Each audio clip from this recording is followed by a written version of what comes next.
Welcome to Marcus Pointe Baptist Church, where it's our mission to connect people to God, one another, and a lost world.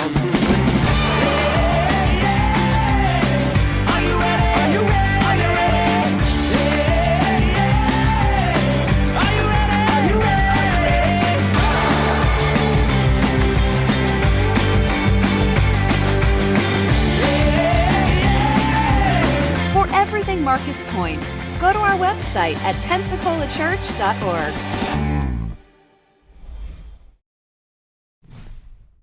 Well, this morning, we want to tell you that one of the things we love to do around here is to worship Jesus. How many came to worship this morning? We taught you a brand new song last week. I know a lot of the students know it. So I want you guys to sing as loud as you can today as we worship our God. Christ is my firm foundation, the rock on which I stand when everything around me is shaking. I've never been more glad that I put my faith in Jesus, 'cause he's never let me down. He's faithful through generations. So why would he fail now?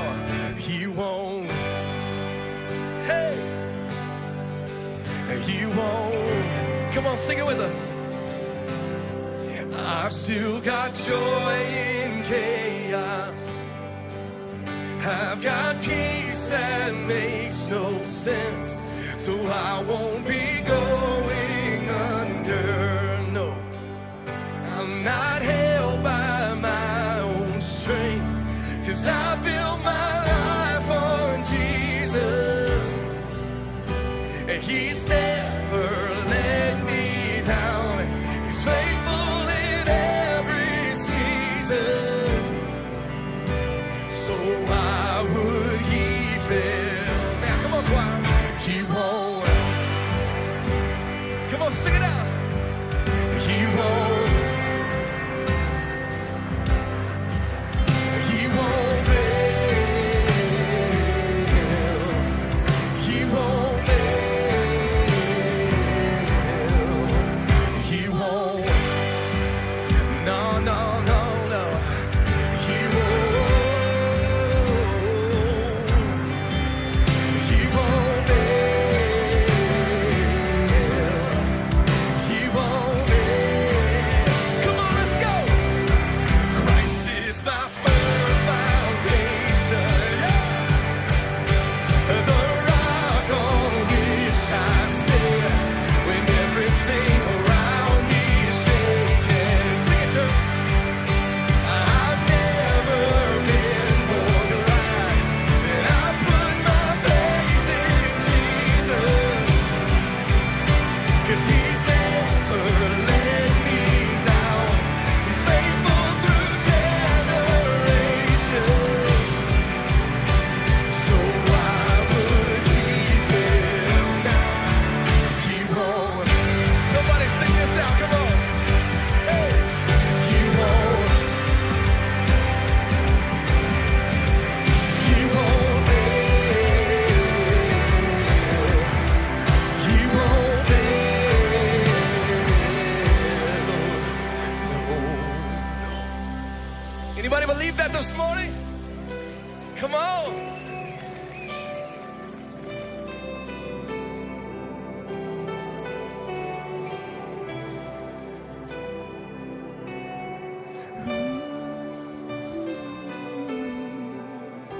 Sing this with me. Rain came and wind blew, but my house was built on you, and I'm safe with you, and I'm gonna make it. Rain came and wind blew, my house was built on you, and I'm safe with you. I'm gonna make it through. Come on. Oh,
You won't fail. You won't fail. No, he won't. No, he won't. Come on, he wants to bring blessing in your life more than you can think or imagine. So God, we invite you in this room. Do what you want to do in this place today. Come on, put your hands together. 1, 2, 3, up.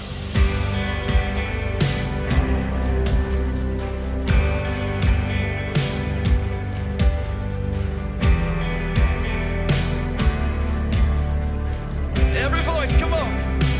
I give you glory for all you brought me through. Now I'm ready. And now I'm ready for whatever you want to do. I'm moving forward to follow after you. And now I'm ready for whatever you want to do. Every voice, sing it out. Your presence.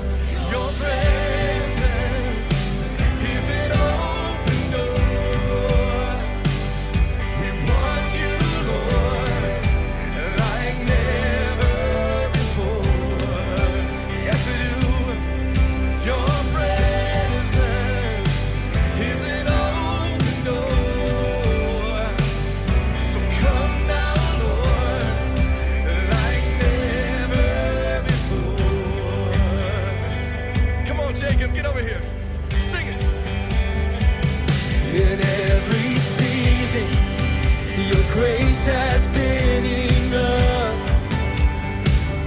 And I'm believing that the best is yet to come. Sing it out, come on.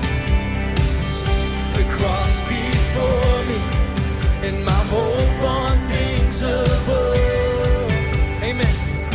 And in you, Jesus, oh, the best is yet to come. Your presence is an open door. We want you, Lord, like never before. Your presence is an open door. So come now, Lord, like never before. Come on. 1, 2, 3. God, we clap our hands to you today. Hey.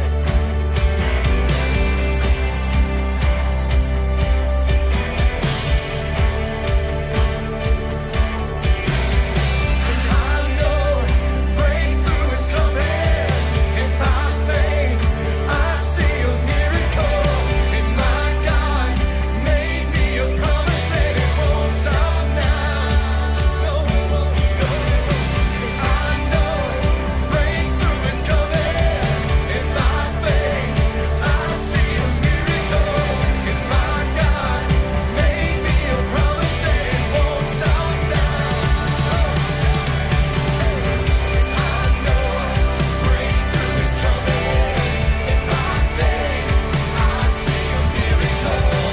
My God made me a promise, and it won't stop now. No, it won't. I know breakthrough is coming, and by faith I see a miracle. My God made me a promise, and it won't stop now.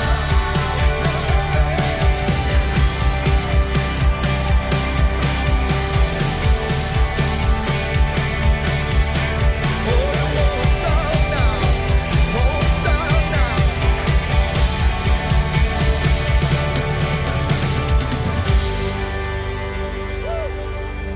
All right, church, it's your turn. Sing it out. Your presence.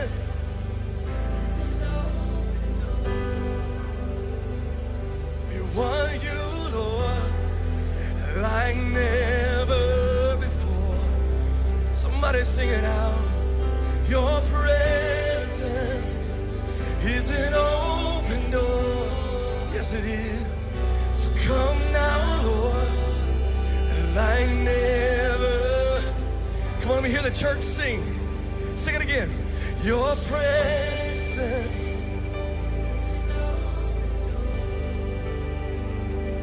We want you, Lord, like never before. Yes, we do.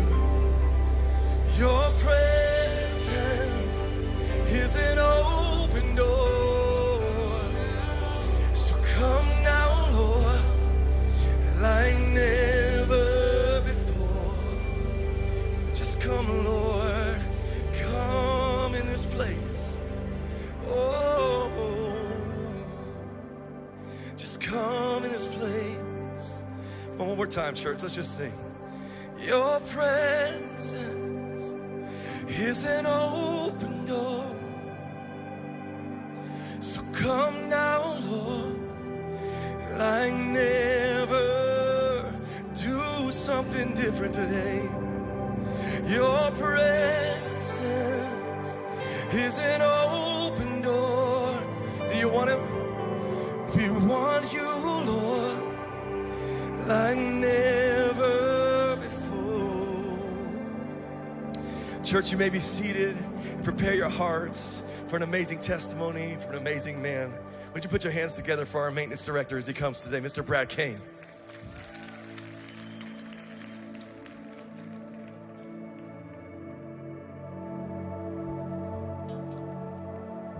Good morning, church family. If you would, please read along with me.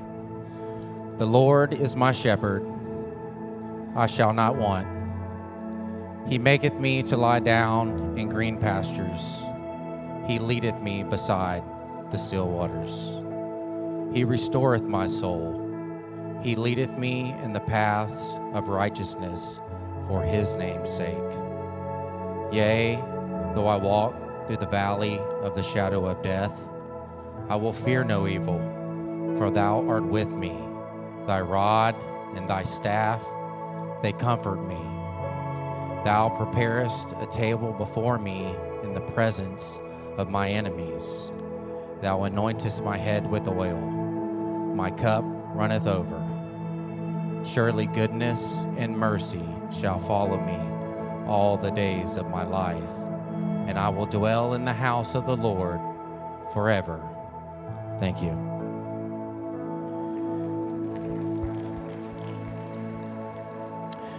Good morning, church family. My name is Brad Kane, and I'm the maintenance supervisor here at Marcus Pointe Baptist Church. Many of you may not know this about me. On June 27th, 2018, my son, Abel Kane, was robbed at gunpoint and killed. I'm here to tell you that in that valley, God was my shepherd, and he knew what I needed. He restored me in due time, but it took some breaking in order for him to put me back like he created me. I stand before you today, restored with peace that surpasses all understanding. God showed me that day what true forgiveness is with his son on that cross. God requires us to forgive and love one another. And today, I can tell you in my heart that I do forgive those who hurt my son. But the awesome news is we serve a God who restores and heals when we surrender our life to him. There may be someone in here today that is in that valley. I want you to know that God loves you dearly. And if we allow God to be our shepherd, he will lead us to a place of safety. May God bless you today in many ways. Thank you.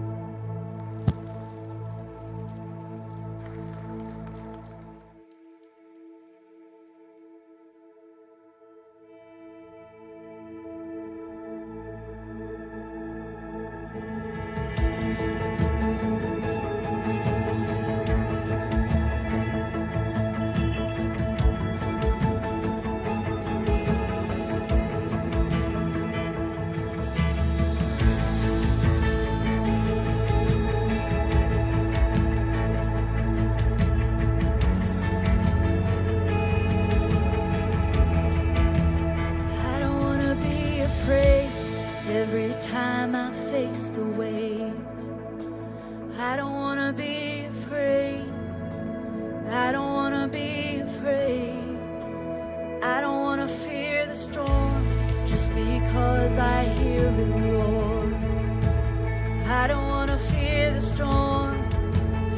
I don't wanna fear the storm.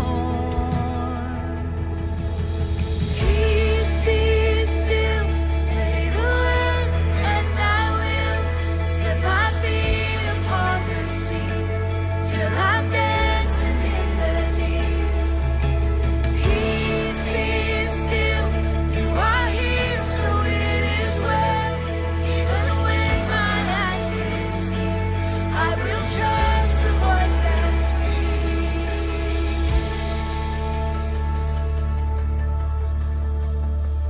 I'm not gonna be afraid, 'cause these waves are only waves. I'm not gonna be afraid. I'm not gonna be afraid. I'm not gonna fear the storm. You are greater than its storm. I'm not gonna fear the storm. No, I'm not gonna fear it all. Peace be still, say the word, and I will set my feet upon the sea till I'm dancing in the deep. Oh, peace be still, you are here, so it is well. Even when my eyes can't see, I will trust the voice that speaks. Peace, peace over me.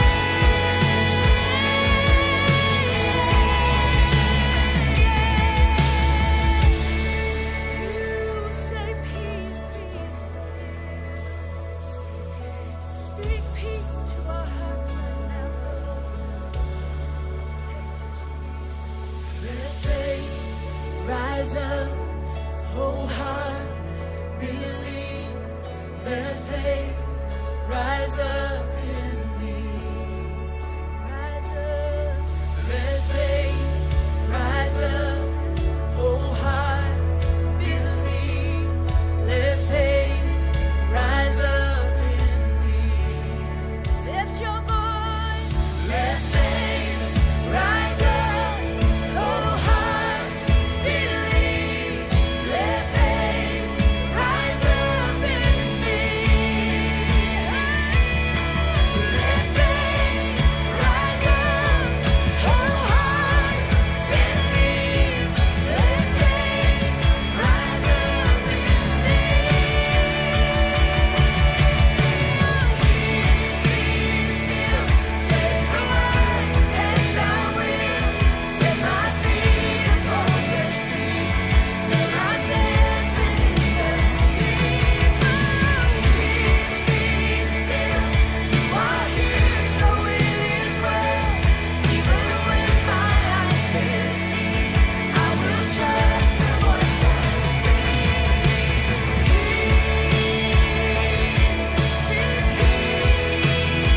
Peace over me.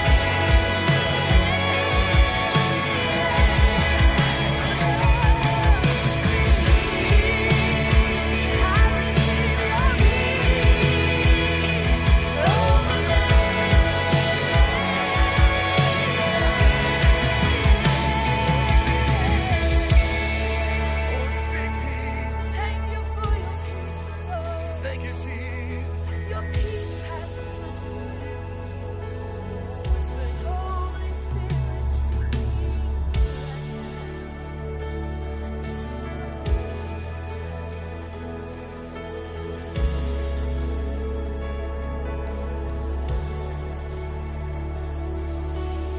Come on, church, get on your feet and let's sing this last part together. Let faith rise up.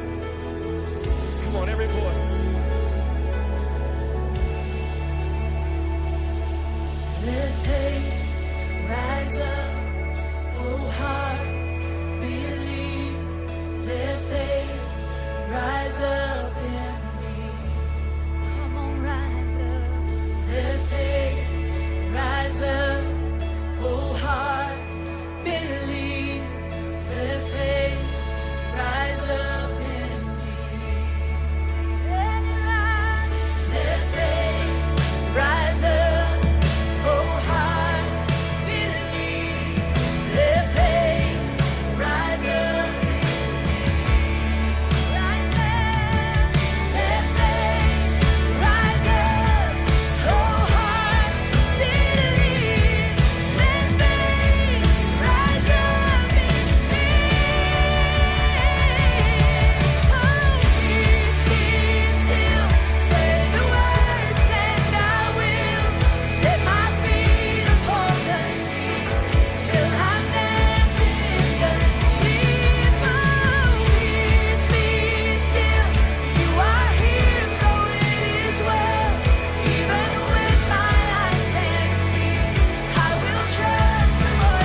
Great day thus far here at Marcus Pointe Baptist Church, and we want to remind you of the many ways that you can give here at Marcus Pointe Baptist. Go to our website, pensacolachurch.org. There's a giving button right there on the main page. Click on that, and that is one way that you can do it. You can also text to give. That phone number is on your screen with the information. You can also download the Marcus Pointe app. Search Marcus Pointe Baptist Church in your App Store giving tab right there at the bottom. Click on that. Or you can write the check and mail in your tithe at any time throughout the week. It is now time for Pastor Godfrey's message here at Marcus Pointe Baptist Church. Take out your outline, please. I want you to follow along with me. The title of my message series is Real Life. And today is the final message in this series of Real Life. In Psalm 1, we talked about the two pathways of life. David said there is the blessed way of life, and then there is the defeated way of life. The blessed way of life is the godly way of life. The defeated way of life is the ungodly and unconcerned way of life. And everybody gets to choose which way you want to walk.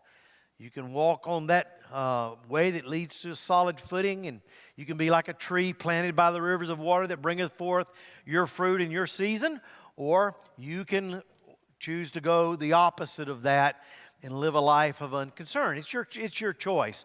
And then in Psalm 51, we studied about the model for a comeback. David gave a model or a plan for a comeback. You see, David in his early years did really well. We know that God blessed him, anointed him, and David did a lot of good things. He lived a great life. And he became king of Israel, and then he messed up. He was at the wrong place, at the wrong time, looking where he ought not looked, and ended up doing what he ought not do, and David got in trouble. And his life crashed. He went down the wrong road, he messed up, and his life crashed. So in Psalm 51, we see the story of David talking about how God brought him back. And so he wrote for us in Psalm 51 the model for a comeback. And David said, I had a setback, but I came back. And with David coming back, he makes it very clear, very obvious, that if David could come back after what he had done, wow, anybody can come back. And so if you're in need of a comeback, maybe you've had a little setback in life, maybe you've been on the wrong pathway, God can bring you back. I encourage you, read Psalm 51 and come back to God. And then last week, Psalm 139. In Psalm 139, the psalmist talks about the fact that we are all created for a purpose. Everybody in this room was put here on purpose. You're not an accident. God made you like He made you. God created you. He designed you. He has a place, a way for you to go. A life for you to live. He wants you to serve Him. He wants you to praise Him. And He created you to do so. You are here on purpose. God wants you to live out that purpose. You got to find your purpose, and you got to live out that purpose in life. Today we're in Psalm 23, as Brad already read, Psalm 23, verses 1 through 6. But I'm going to focus on one verse. I'm going to focus on verse number 4. And in verse number 4, we're going to learn how to live through the valley. Brad talked about how he was in a valley. It's an incredible story. I mean, he couldn't go into details. One day I'll have him tell more of his story, but his story is incredible of how God worked in his family's life and you know, how God brought him back, and all that they went through with his son being murdered is something. And they just got closure on that just recently. The guys that murdered his son, they just recently had the trial and got the sentencing for those people that did that just recently. Imagine that, from 2018 till now, just now, it getting done. In a long valley. But God turned him around and now put him over a big organization that we have here, maintenance at the church, and he's doing so good. And that's real life. That's real life. Now, hopefully not, you won't have to go through that severe of a valley, but it's real life. It's the way it happens. I mean, it's life, and life can be very, very tough. I would suggest to you this morning that real life is not a flat line. I don't know about you, but my life doesn't look like that. Is anybody in here got a life that just steady as she goes? I mean, it's just always just easy and flat and just, it's just straight. Is that anybody in here got a life that looks like a flat line? I don't think so. That's not real life. Now, real life is this. This is what life really looks at. Look at this. The peaks. Yeah, that's what my life looks like. I don't know about yours, but that's what real life looks like. Because real life has this and this and this and this. And real life has ups and downs. It has peaks and valleys. It has low points and high points. It has tough times. It has good times in it. But that's life. Life is that way. Life is not like this. Life is like this often times. I've often said that life is like a topographical map. I've said that many, many times here. And if you know what a topographical map is, you're a very educated person. A topographical map is something that you study to see the contours of the land. And when you look at that contour map, you'll look down at the land, maybe 100 acres or something that you're looking at, and you look at that map, and it shows the lay of the land with lines on that map. And if the lines are real close together, that means that the land it's hilly or it's steep or it's got some deep ravines. The lines are real close together. Now, when the lines are spread out, they're further apart from each other. That means that it's more of a flat part in the land. It's a little more easy to navigate. So it's interesting when you look, of course, in Florida, everything's like this. The lines are spread out everywhere. That's Florida. But in normal states where the land is normal, you've got a lot of close lines, and then you've got a lot of lines that are further apart. And typically when you look at those lines that are close together, it's interesting. You'll study and you'll see that the contour of that land goes like this. And when the contour of that land goes up steeply, that means that down below there is a valley. There's a low point there. And when you study that map, you'll see that sometimes those lines are apart for a ways.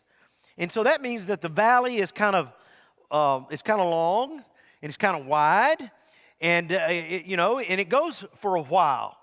And then there are other times when the contour lines show that valley is very narrow. It's very difficult to navigate. It's not very easy.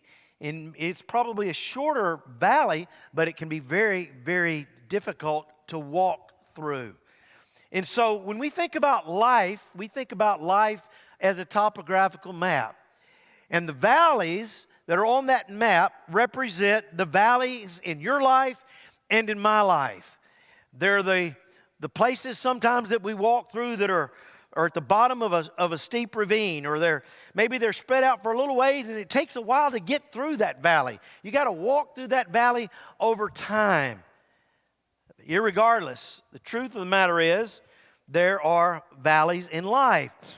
And in Psalm 23, verse number 4, David says there's going to be a valley. He says, "Yea, though I walk through the valley of the shadow of death, I will fear no evil, for thou art with me.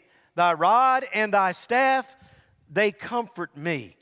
In David's description of life, in verse number 4, here's what he's thinking. He's thinking, I'm the shepherd, and the shepherd represents God.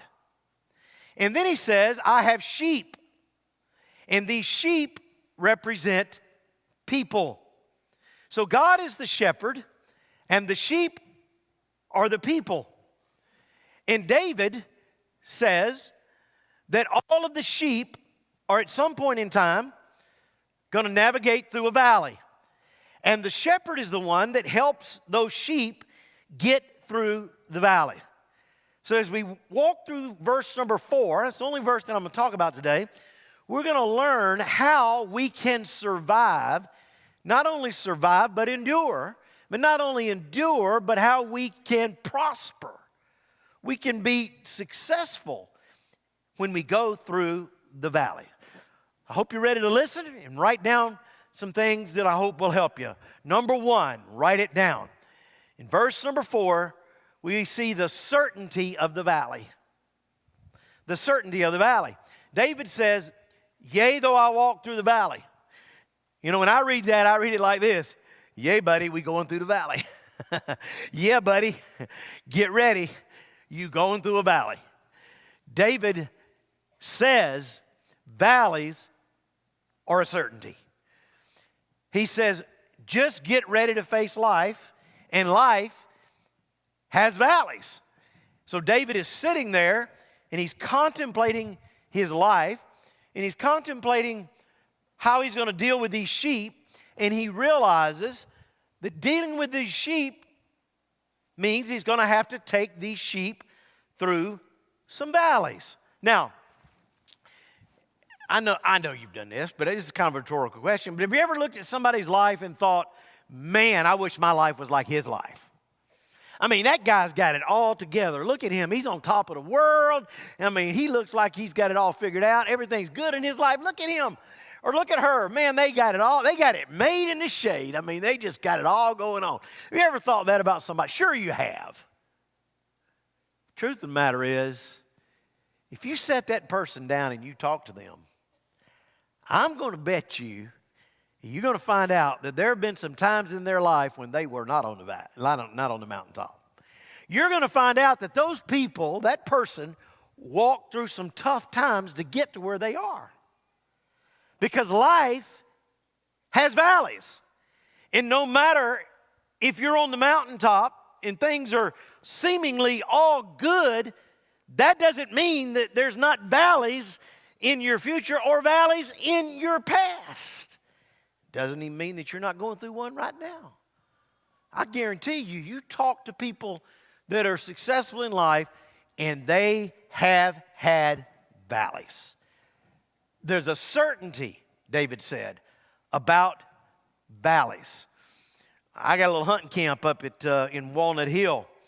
And usually when I go hunting, I get up early. I usually get in the stand about 3:30, 4 o'clock in the morning. I get in there early and I got a ladder stand, you know, and especially now, it's cold out there right now. So I'll get all bundled up, you know. I'm like a bug in a rug, and I'm all bundled up there, you know. I'm sitting in that stand, and it's about 4:30, 5 o'clock in the morning. It's dark and cold, and so I just kind of hunker down, and usually, that's the best sleeping in the world, man. I'm telling you, it's the best sleeping in the world. And I'm sitting there, and I'm just, you know, and then the feeder goes off. It wakes me up. Okay, it's time to hunt now. You know, I got to start looking around for some deer, and you know, then I can get my deer or whatever, and then I go back to the hunting camp. I got a little RV at the hunting camp, and man, I'm telling you that from about 11 o'clock to about 1:30 is prime nap time. It's awesome. And up at my hunt camp, we have on the TV. My wife got me some channels on my TV, and one of those channels is Grit TV. Is anybody in here ever watch Grit TV? Look at you educated people. I didn't realize that you people are smart. Y'all know what I'm talking about. Man, I mean, they are the best TV programs that were ever made. There's Bonanza on there. There is Gunsmoke on there. There is Andy Griffith in black and white TV. I mean, these are the best programs of all time. I was up there the other day, and before I drifted off into my nap, I was watching the TV, and I came across this on Grit TV. It was a program called Death Valley Days. Amen. Got a witness over there. I got that preacher. Anybody ever heard of Death Valley Days? Okay, look at you. You people are. Of course, all you people that raise your hand, you're all old. Because only us old people watch that stuff. But anyway, so I was watching Death Valley Days. It's about true stories of people that went through tough times in the Old West, Death Valley days. And so I'm watching this story, and it's an awesome story. It's about this guy named A.P. I'm probably going to pronounce his last name wrong, but I'm just going to go with it. You just go with me, okay? A.P. Giannani. A.P. Giannani was an Italian guy living in San Francisco. There, we got a picture of him. There he is right there, good-looking guy. And this is back in the early, 1900, way back early. And A.P. was a vegetable and fruit salesman. He lived in San Francisco. And you probably know this, but the vegetable and fruit salesmen in those days were the ones that made San Francisco what they are, what it is. Well, not what it is today.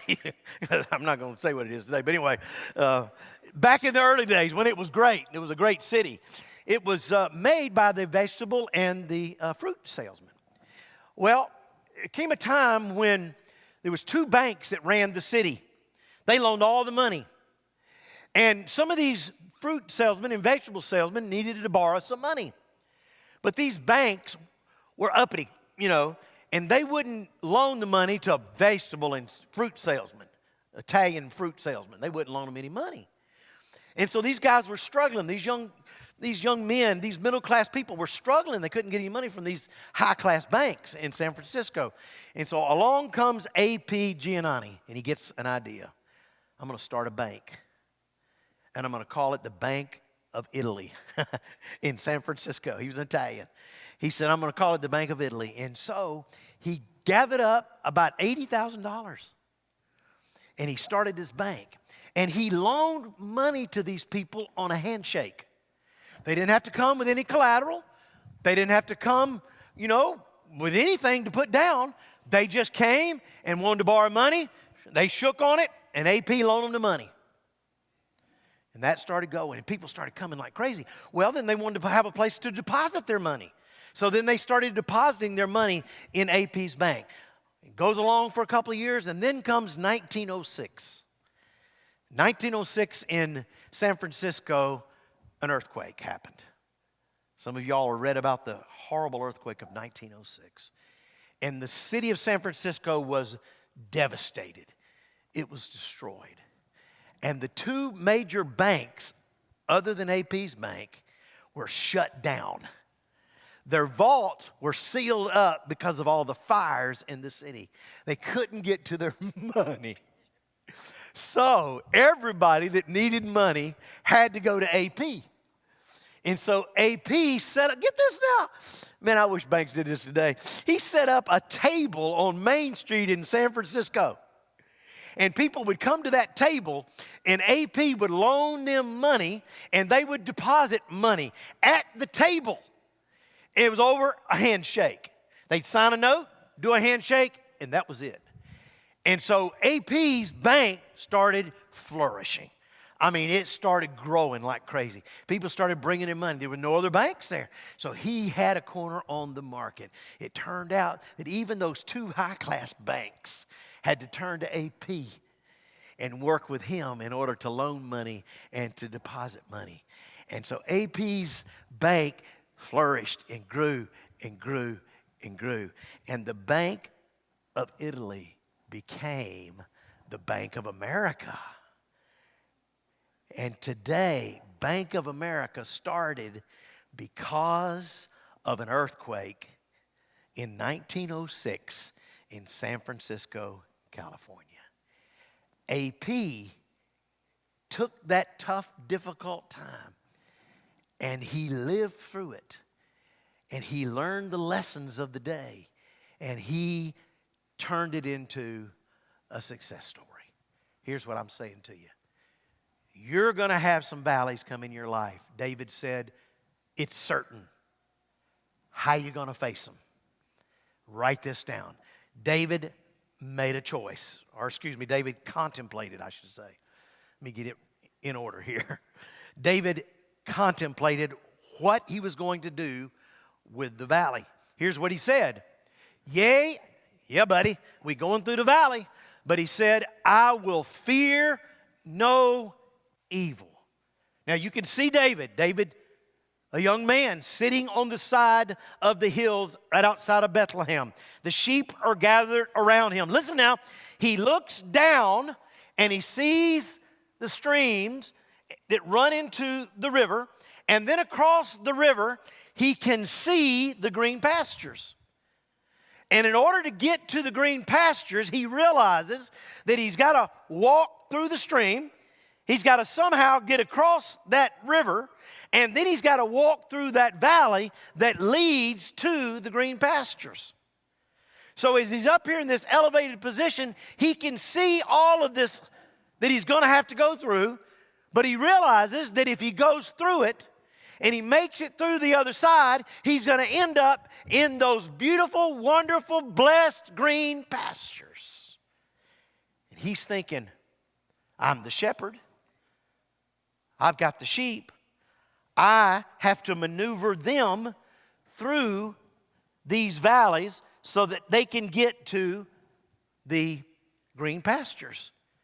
Now, David knew that oftentimes in those steep hillsides along the valleys that there could be some death there. Yea, though I walk through the valley of the shadow of what? Death. David knew that there could be some death there because that's oftentimes where the lions would hide out, on the side of the steep hillsides that overlook the valleys. And sometimes there would be bears that would hide there, waiting for the sheep to come down through the valleys, and then they could come down off. They could see, and they could come down off the steep hillside, and they could take the sheep. David knew that. We know that he'd already fought off a bear.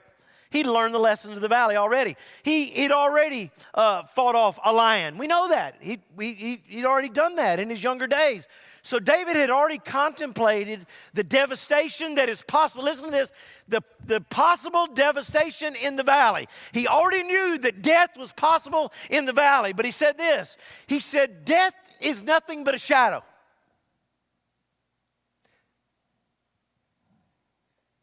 When you walk through that valley, death is a shadow. It looks a lot bigger than it really is. The devastation that is in that valley looks a lot worse than it really is. Y'all remember when you were kids, some of y'all remember you had to be home before the street lights came on? That used to be the rule, you know. You had to be home before the street lights came on. And man, sometimes I'd be out late and I'd forget and the street lights would come on and I'd be doing the hustle, get home. I'd be running to get home. And I'd pass in front of those street lights. And man, that if you hit it just right, that shadow would come across. You'd see a shadow of yourself, and it'd be shining out in front of you. Wow, that's scary. You see that shadow, and it make you almost stop. What is that? And then you think, well, that's just my shadow. I shouldn't be scared of my shadow. It looks big. It looks deadly, but it's not really. It just looks a lot worse than it really is. I can get through this. I can get home. David says a lot of things that happen in that valley look a lot worse than they really are. They look a lot bigger than they really are. They're just a shadow, and you can make it through that valley. And David was contemplating everything that was going to happen in that valley, how he was going to get there, how he was going to get through it, and how he was going to lead the sheep to it through so he could get to that green pasture. And he said this, yea, though I walk through the valley of the shadow of death, I will fear no evil. What did he say? He said, here's how I'm going to face it. I'm not going to face the valley in fear, rather in faith. David said, when I get to that tough point in the valley, I'm not going to fear it. I'm going to have faith that God, who is my shepherd, my personal shepherd, is going to lead me as one of his sheep through that valley. The truth of the matter is, when fear comes knocking at your door, and it will, when fear comes knocking at your door, send faith to answer it. Everybody in this room is going to go through times of fear. Boy, fear is being preached more than I've ever heard it preached. How about you? Everybody said, You got to be afraid of this. You got to be afraid of that. You know, if you you got to be afraid of everything. I mean, you got to even be afraid to go to a restaurant now. You got to be afraid of everything. No. You don't have to be afraid of everything. You don't have to face life in fear. Oh, there's obviously there's things that we have to be careful about. We have to be wise about. I'm not suggesting that that's not the case, but what I'm saying is you can't face life in fear. Fear will paralyze you. Fear will cause you to huddle at your house and do nothing. Fear will cause your business to go backwards. Fear will cause your marriage to disintegrate. Fear will cause your kids to not prosper. Fear is not the way to live. You can't face life in fear. You got to face life in faith. And when fear comes knocking at your door, you got to send faith to answer the door and say, I'm not going to fear the valley. Yea, though I walk through the valley. Yeah, buddy, we going through the valley. I will fear no evil, for thou art with me. Now, if I try to walk by myself, yeah, you could get in trouble. If you read my life diary, oh, I can't tell you how many times I've been afraid. Don't say amen, but I know you're saying the same thing. You've been afraid too. I mean, I'm 60-something years old. Some of y'all going, there's no way. You're not a day over 40, 45, 46 years old. Some of y'all, I know some of y'all thinking that there's no way you're that old. Oh, I really am. And you know what? A lot of times I wake up in the middle of the night. I know y'all don't, this never happens to you. But I wake up in the middle of the night, 1, 2, 3 o'clock in the morning. It happens regularly. 1, 2, 3 o'clock in the morning, I wake up and my eyes are just wide open. And the enemy says, you're a nut. Why in the world are you leading this church to do all this stuff at this age in your life? You ought to be slowing down. You ought to be backing up. You ought to be giving it up. Why in the world? You're a nut. I'm going to get you. And you're not going to succeed. You're going to fail. And things are not going to work out. That happens a lot. A lot. And my answer is, no way. God didn't bring me to this point in my life. God did not direct me to do what's going on in my life. God did not direct me to direct this church and what we're doing in this life for us to fail in the valley. We're not going to be failures in the valley. We're going to face the valleys, the difficult times, the hard times, the difficult things in life. We're going to face those things with faith, and we're going to allow God to overrule our fear with faith in Him. Yea, though I walk through the valley of the shadow of death, I will fear no evil, for thou art with me. Sometimes you just got to say, no, I'm not hearing it. I'm not allowing you to stop me. I'm not allowing you to get me off track. I'm not giving up. I'm not quitting. No. You got to say no sometimes. Some of you need to say no.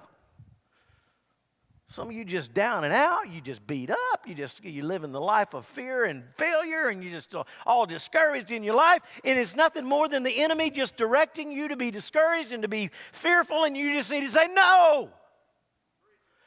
God has led me, and He even has led me through this valley. David said, I know the valley's coming. I can see it over there on the horizon. I know I'm going to have to go through it, but I'm going to lead these sheep through it. They are going to be safe. And God, our heavenly shepherd, will lead us as His sheep if we will follow after Him. In faith, do not fear. David said, the valleys are certain.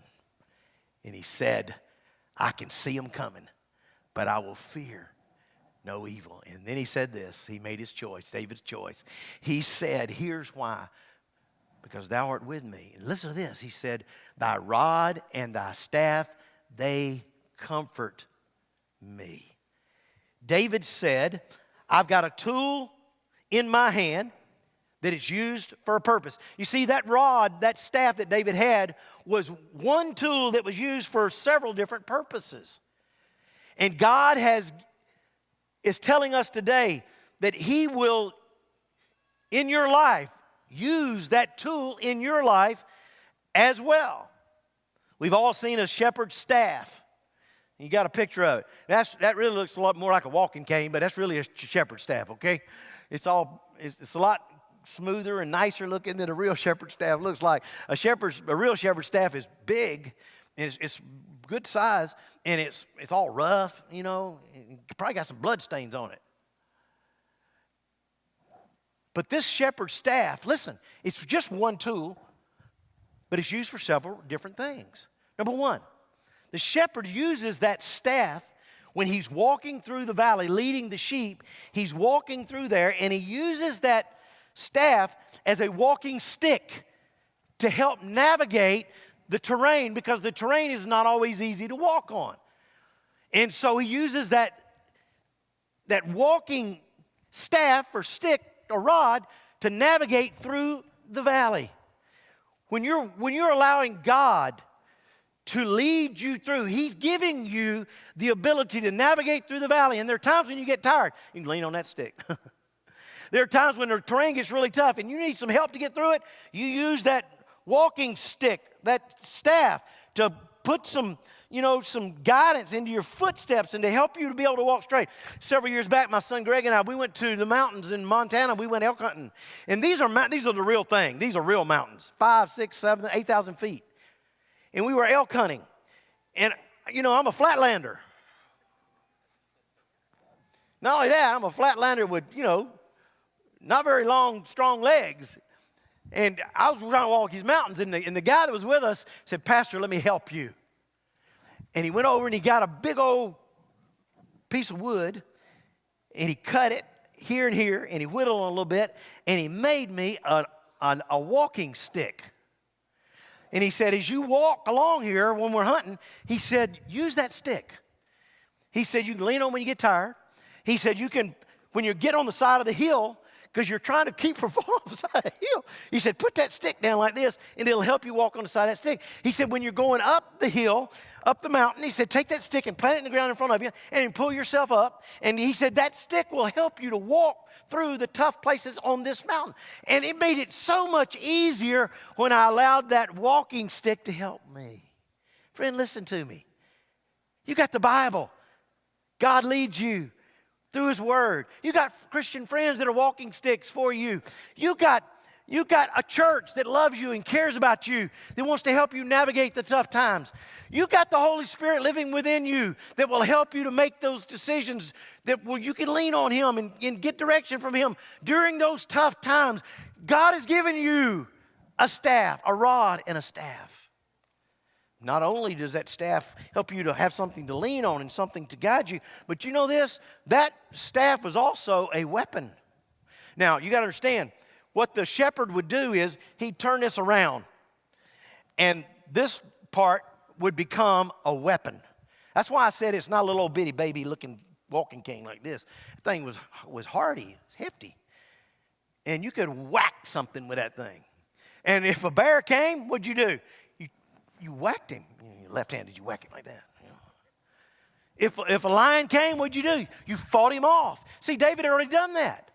So he knew that staff, he knew that rod that God had placed into his hand was something that he could use for protection when he went through the valley. So interesting to me, this thought that it's nothing but a stick with a crooked top in the hand of the human being, but when God takes it and uses it, it turns into a powerful weapon. And the truth of the matter is, when you understand that God has given you a rod and a staff to walk through the valley with, it's not just something you hold in your hand, it's something that God uses to get you through the valley. We'd love to see you in person at one of our 3 campuses, Pensacola, North Pace, or Beulah here on the Gulf Coast. Go to our website, pensacolachurch.org, for more information. Well, if you can't do that, that we hope to see you again right here, same time, same place next week for Marcus Pointe Baptist Church.